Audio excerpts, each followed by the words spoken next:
what is scrape king and what is scrape queen?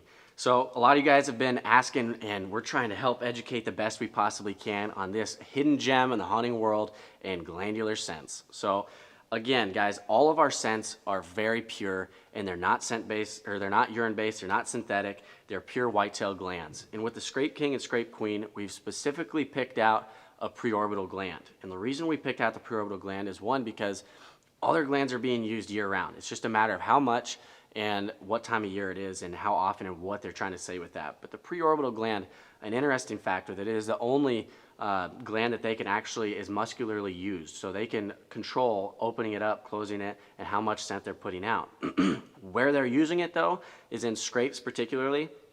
If you ever see a deer that's rubbing its face on a limb or kind of throwing its antlers around, or even a doe when it's doing it, what they're doing is when they get that limb right here on right next to their eye, it's right on their tear duct, and they're leaving behind multiple different things. So breeding status is one, their social ranking, dominance, and whether they're ready to be bred. It's also can tell them their gender and what deer it is. So all the one similarity that all these glands have in common is deer are identifiable by their glandular scent. So each person, for us, most of the time we see each other as we can identify each other off of our structure, our facial structure, whatever you're looking at. But for deer, they're going off of scent.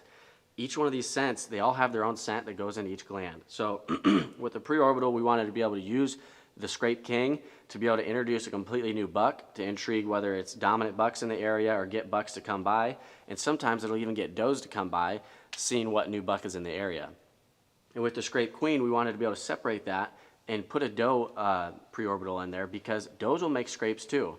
They'll make scrapes for many reasons, and one of the main reasons being letting deer know that they're either close or in heat or becoming into estrus, so that bucks know that she's ready to be bred. And so the big thing that we have separated with these two is the fact that we didn't put the buck and doe pre-orbitals together like you find a lot of synthetics or even the urine-based scents you can find out there that are pre-orbital. We've completely separated them so you can control whether you want to introduce a new doe or you want to introduce a new buck. And with that, guys, we have the scent sprays, which I've talked about it before. They're lasting so long and they're so pure, you don't have to use very much. A couple sprays, few sprays on each scrape is more than enough. The other part that we have it with is the paste, though. And the paste, I tell you what, all you have to use is about a little smaller than a dime-sized gel on there. And when you leave that on there, it's gonna last. So I put my stuff, I just put some up, I'm going on about a month now. So it literally will last you through storms, through weather, through rain, all sorts of things. And it's only gonna, the scent is never gonna go old and make it bad. The only thing it's gonna do is lose its potency. So unlike urine, when it turns into ammonia and doesn't smell like urine anymore, this stuff, the only thing it's gonna do is just not be as potent as it was right when you put it in. And I find after a week or two with the paste, that's when they really start hitting it consistently. So this is the scrape king and the scrape queen, a little bit of an overview. Hope this helps you understand what a pre-orbital gland is, how the sprays work and how the pastes work, and why we're using them and what we're using to say to deer. Hope this helps.